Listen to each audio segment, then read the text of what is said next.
Assalamualaikum warahmatullahi wabarakatuh, rekan-rekan mahasiswa sekalian. Kita berjumpa lagi di pertemuan ke-9 pada mata kuliah Pendidikan Karakter Anak Usia Dini.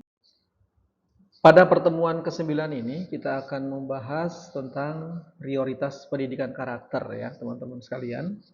Nah, kita kan semua ingin bahwa pendidikan karakter buat murid-murid kita itu tidak sekedar menjadikan anak-anak kita itu tahu tentang karakter, tapi mereka itu pada akhirnya adalah mencintai kebaikan dan mereka akan membudayakan berbuat baik. Maka kalau dibilang apa sih prioritas dari pendidikan karakter? Ya kita akan menstimulasi fitrah mereka sehingga mereka itu bisa melewati hierarki atau tahapan perkembangan moral mereka. Dari yang awalnya cuma tahu, bahkan ada yang belum tahu tentang kebaikan, sehingga mereka bisa mencintai kebaikan. Nah, kebaikan-kebaikan itu harapannya bisa mengkristal dalam kehidupan mereka.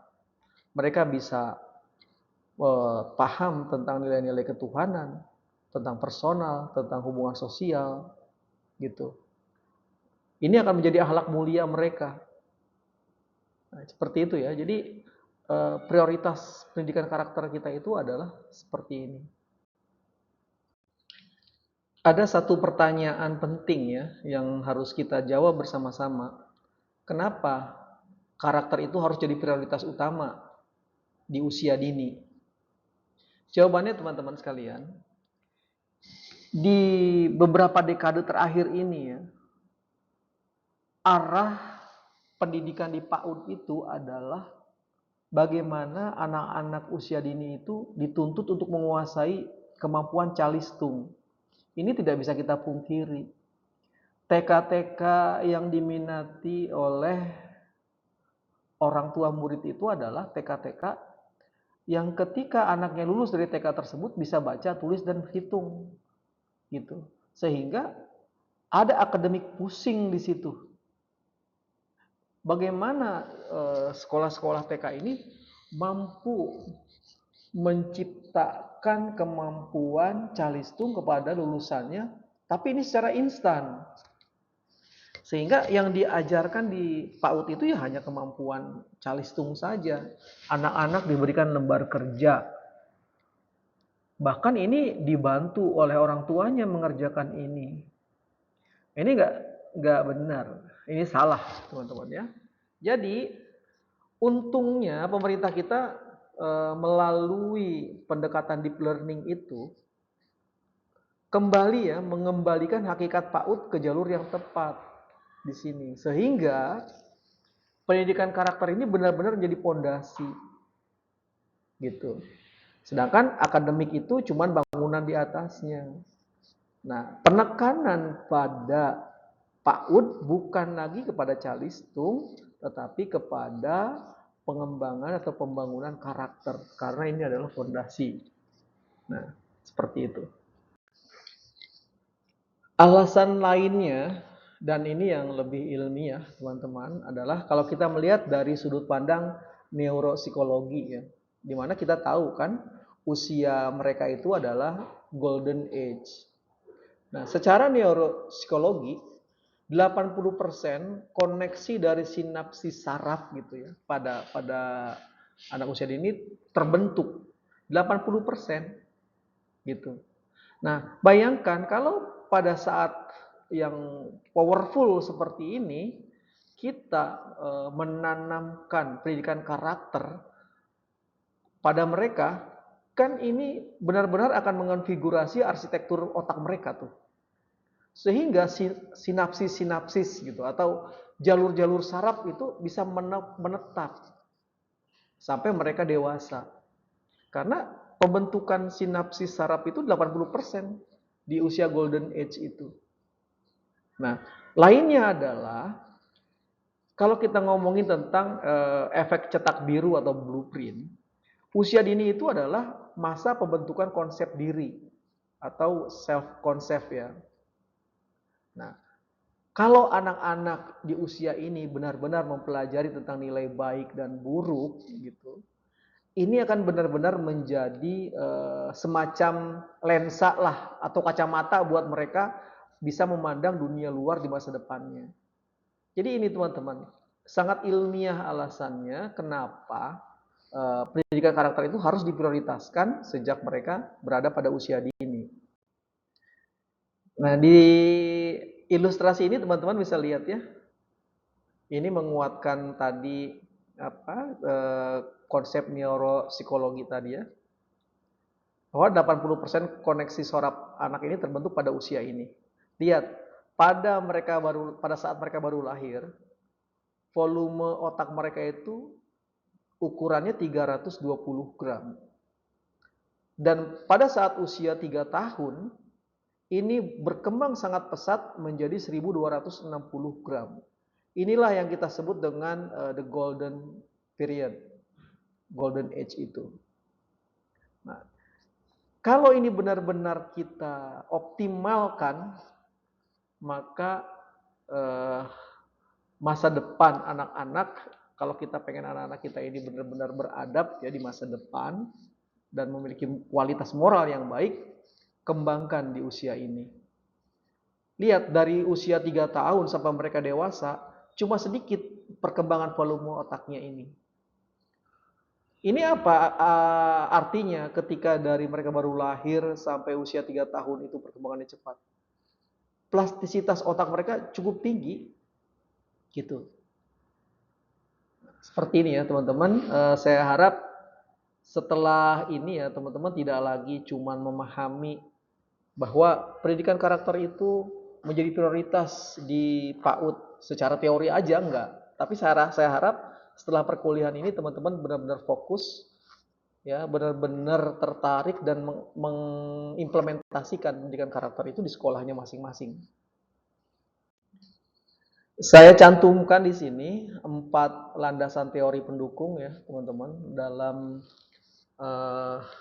pembentukan karakter usia dini ya. Saya sengaja cantumkan ini ya, siapa tahu di antara teman-teman ini ada yang tertarik untuk menjadikan topik ini sebagai skripsi ke depannya. Nah, ini landasan teori yang memang sangat mendukung tentang pentingnya memprioritaskan pendidikan karakter pada usia dini. Pertama, teori ekonomi pendidikan ya, the Heckman equation. Kemudian yang kedua tentang moral ya, ada trikonomi karakter yang kita bahas beberapa waktu lalu gitu, yang bahwa ada hierarki pendidikan karakter itu dari moral knowing, kemudian moral loving gitu sampai moral acting gitu ya. Kemudian secara Islam ada konsep fitrah sebagai potensi karakter dasar anak dan ada landasan Al-Qur'an juga. Sehingga di sini ada kebermaknaan pendidikan karakter pada usia dini. Dalam deep learning kita mengenal meaningful. Seperti itu. 4 teori ini yang menjadi landasan kenapa kita perlu memberikan pendidikan karakter pada usia dini. Saya tidak akan banyak menjelaskan tentang uraian dari masing-masing landasan teori ini. Teman-teman bisa pelajari dan baca sendiri. Yang saya cantumkan di sini hanya dasar-dasarnya saja, hanya di permukaan ya.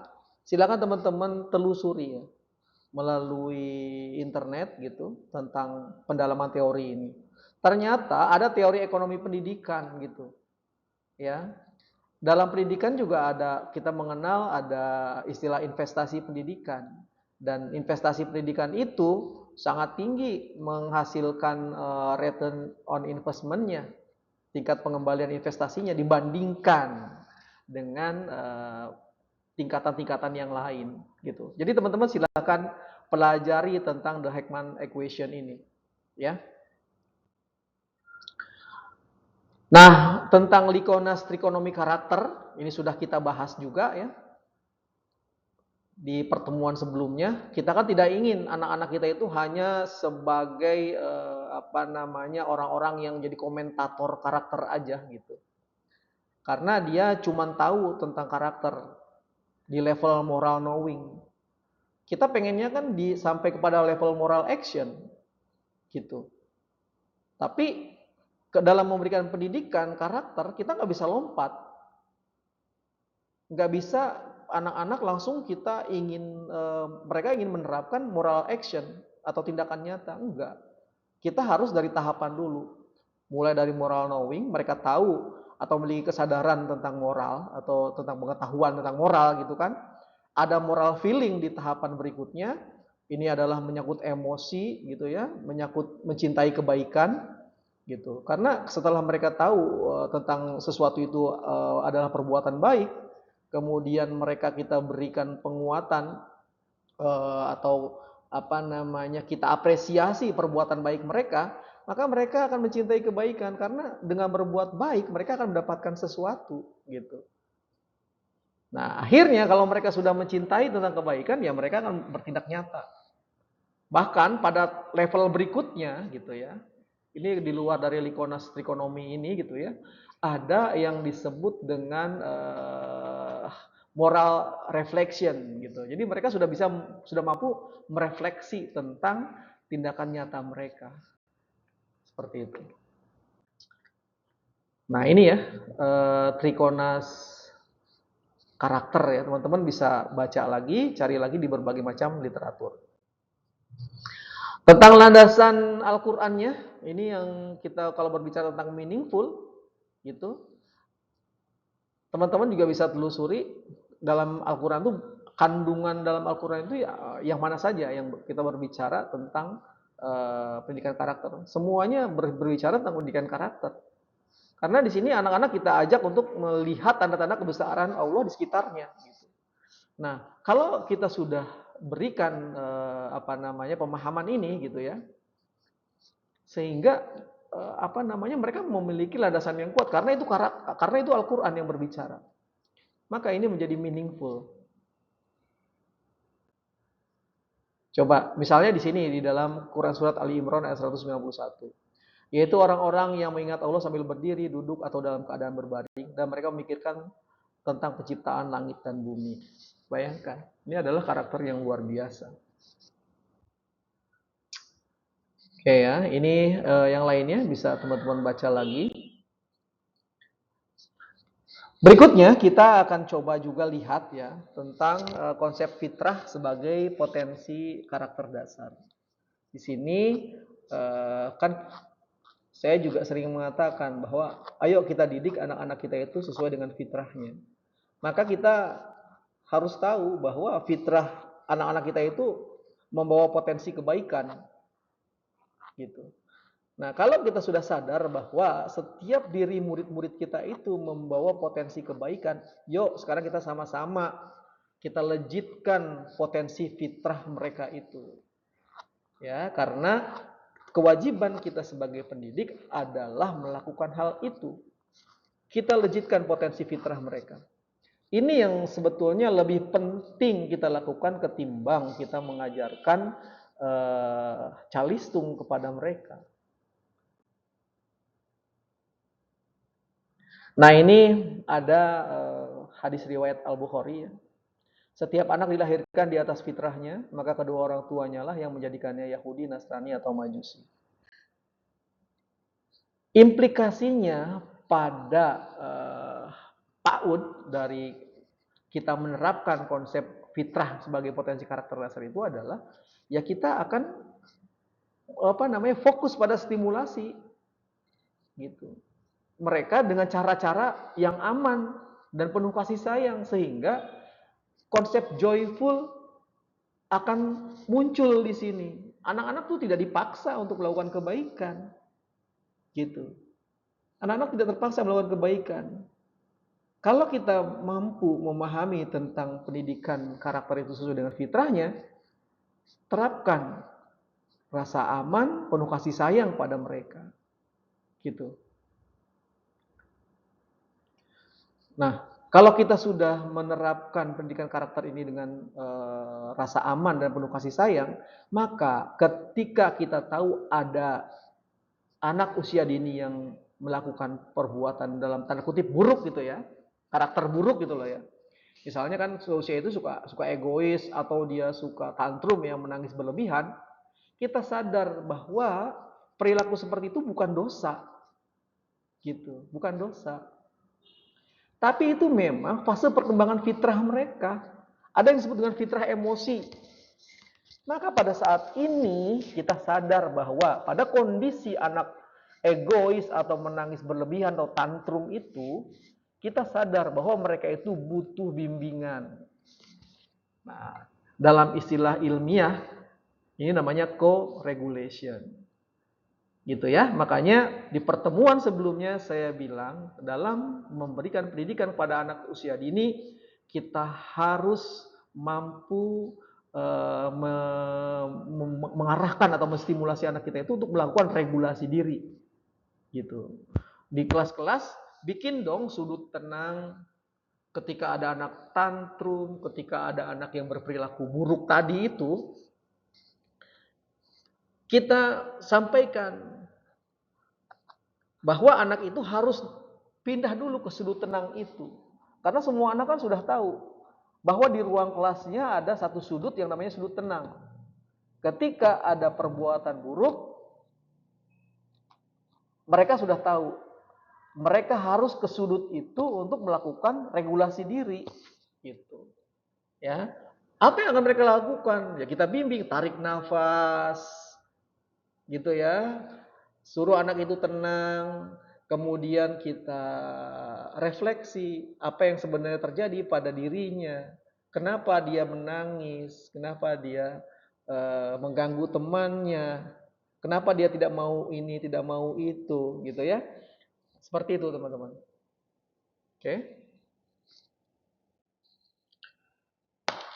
Baik, kita sekarang bicarakan tentang objek pendidikan karakter pada anak usia dini. Di sini ada yang disebut dengan regulasi diri, kemudian ada yang disebut dengan empati dan kepedulian, ada yang disebut dengan integritas dasar dan resiliensi. 4 hal inilah yang akan menjadi objek prioritas pendidikan karakter. Sesuai dengan judul perkuliahan kita tadi kan, prioritas pendidikan karakter. Gitu ya. Jadi teman-teman bisa pahami keempat hal ini yang mau kita bahas. Oke, ini adalah tentang regulasi diri. Kemampuan anak untuk mengenali diri ya. Kalau kita ngomongin tentang regulasi diri itu adalah kemampuan anak untuk mengenali, mengontrol dan mengarahkan emosi serta perilakunya sendiri. Gitu. Ini sebetulnya jadi fondasi dari semua karakter baik lainnya. Sebab kalau anak nggak bisa meregulasi dirinya, dia akan kesulitan untuk sabar. Dia nggak bisa antri, dia nggak mau berbagi gitu. Maka gimana caranya guru itu mampu mengajarkan atau menstimulasi murid-murid PAUD ini untuk mampu meregulasi dirinya. Ini butuh keterampilan dari guru-guru PAUD. Inilah pentingnya saya memberikan trigger buat teman-teman. Ini saya tidak mengajarkan gimana caranya ya. Teman-teman punya kewajiban cari sendiri karena teman-teman bisa mempelajari itu ada YouTube sekarang, ada buku lah gitu. Silakan aja cari dari sumber yang lainnya. Gak cukup waktu lah buat kita kalau membahas ini. Gitu. Ajarkan juga mereka tentang empati dan kecerdasan sosial. Ya, mereka kita ajak untuk bisa membaca perasaan orang lain. Gak cuma bisa baca perasaan orang lain, tapi kita ajarkan bagaimana meresponnya dengan kebaikan. Gitu. Kalau orang itu senang, kalau orang itu nggak suka diganggu, maka kita nggak boleh ganggu. Gitu. Kalau orang lain itu senang dengan kebaikan kita, gitu ya, maka orang pun akan seperti itu, kita pun akan seperti itu. Gitu. Jadi bukan cuma membaca perasaan orang lain, tapi bagaimana meresponnya. Gitu. Bukan jadi pendidikan di PAUD itu bukan ngasih LKS. Bukan, ini harus melalui interaksi nyata. Yang mahal saat ini adalah buat umat manusia di zaman sekarang ini adalah integritas dan kejujuran. Gitu. Sebab di zaman serba online saat ini gitu, yang diutamakan itu adalah masalah kejujuran. Teman-teman kan kalau beli barang sesuatu, Misalnya dari toko online, dari Shopee, Tokopedia, atau dari TikTok gitu kan. Teman-teman kan nggak ketemu sama penjualnya.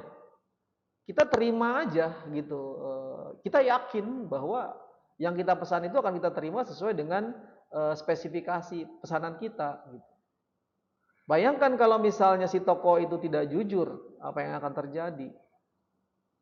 Ya, kalau kita sebagai penjual kita tidak jujur, apa yang akan terjadi?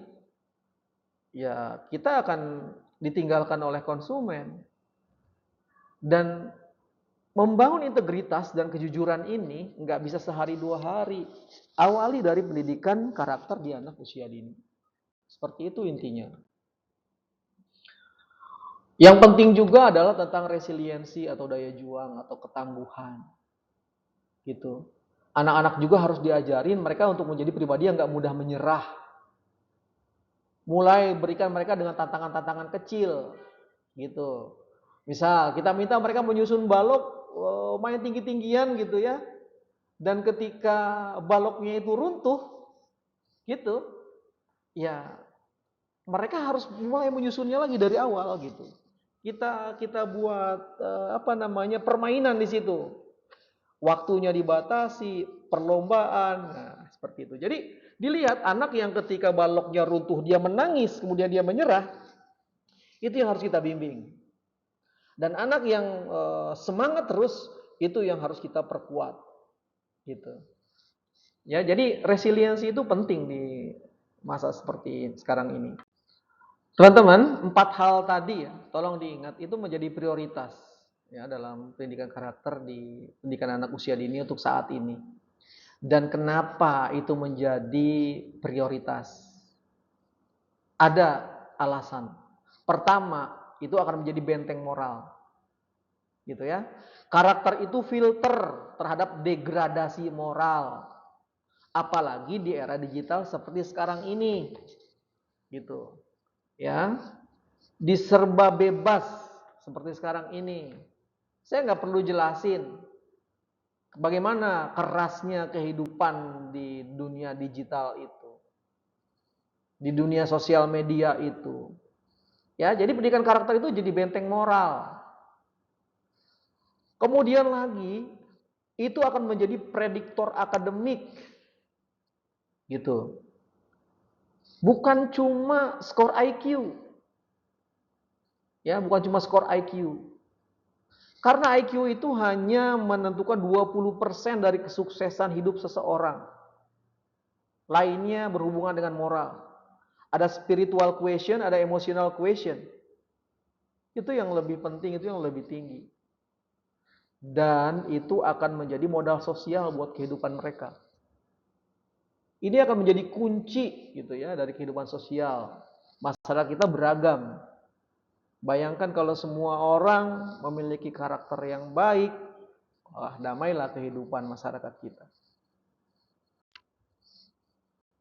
Oke, saya tidak akan rinci satu persatu tentang ini. Teman-teman bisa baca.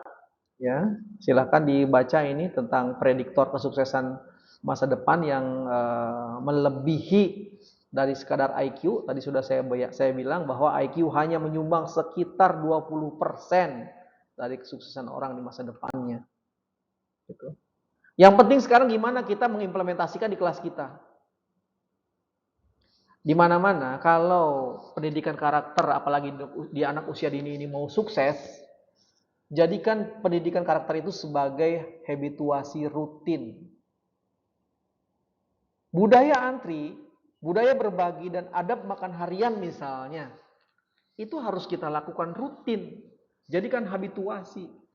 Jadikan itu adalah kebiasaan.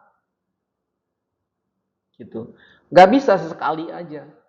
Tidak akan terbentuk. Berikutnya butuh keteladanan yang pasti. Teman-teman ingat kan kalau guru itu adalah the living curriculum? Guru itu the living curriculum teman-teman. Terutama dalam hal perilaku. Gitu. Kurikulum yang hidup itu adalah guru. Kenapa? Karena guru itu digugu dan ditiru. Itu menurut pepatah seperti itu.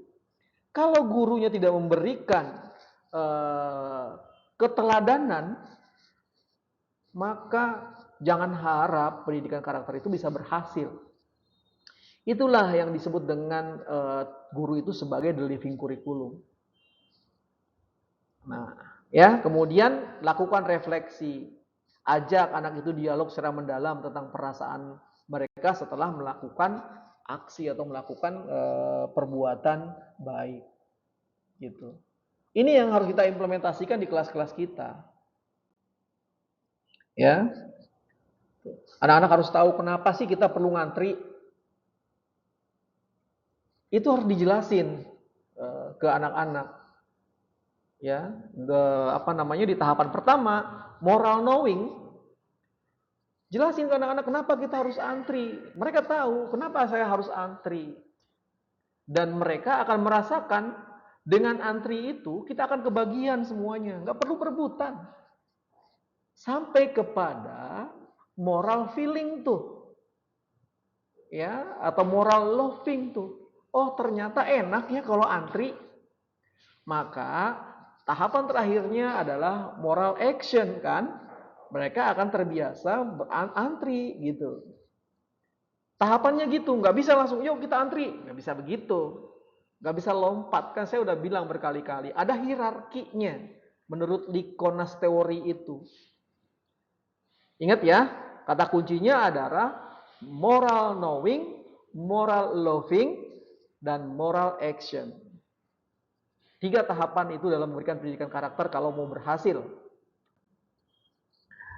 The living curriculum tentang keteladanan terapkan. 90% anak belajar dari apa yang mereka lihat. Ingat ya, untuk usia PAUD itu 90% mereka belajar dari apa yang mereka lihat. Maka guru itu harus menjadi kurikulum hidup. Harus sadar bahwa mereka adalah the living curriculum. Ya, kemudian biasakan melakukan proses refleksi. Mereka itu ajak duduk melingkar, tanya satu persatu, sampaikan. Misalnya gini, tadi Ibu lihat Budi meminjamkan pensil ke Andi. Gimana perasaan Budi? Andi, gimana perasaan kamu? Nah, ini dalam upaya membangun moral knowing sampai kepada moral loving. Gitu. Sudah terbentuk bahwa kalau dikasih pinjem pensil itu seneng, munculkan empatinya di situ, maka dia akan mencintai kebaikan. Karena kalau diberikan kebaikan sama orang lain itu dia seneng, dia suka. Maka kalau sudah muncul moral lovingnya, gitu, moral feelingnya, moral loving itu sama dengan moral feeling teman-teman ya, maka nanti akan ada tercipta moral actionnya. Di bagian akhir saya juga lampirkan bagaimana metode pendidikan karakter dalam Islam. Sebetulnya sama, dalam Islam itu ada uswatun hasanah, ya sebetulnya keteladanan gitu. Ya, keteladanan khususnya kalau ngomongin masalah keteladanan itu ya ngomongin masalah the living curriculum tadi dari guru dan orang tua di rumah. Gitu. Kemudian ada metode yang lain, ada al-hiwar. Al-hiwar itu adalah metode berkisah atau dialog gitu. Ya. Seperti ini. Ada metode-metode yang lainnya ya teman-teman ya, ada tentang adab, ya sama lah seperti itu. Saya pikir teman-teman itu saja yang saya sampaikan pada pertemuan kali ini. Pesan saya terakhir, jangan hanya berhenti di tataran konsep. Teman-teman harus melanjutkan pada tataran implementasi. Perkuliahan saya hanya akan bermanfaat, hanya akan berdampak kalau teman-teman itu mau mengimplementasikan materi yang kita pelajari kali ini. Itu ya dari saya, sekian. Mudah-mudahan ini bisa menggugah teman-teman sekalian. Mohon maaf kalau ada hal-hal yang kurang berkenan. Billahi taufiq wal hidayah. Assalamualaikum warahmatullahi wabarakatuh.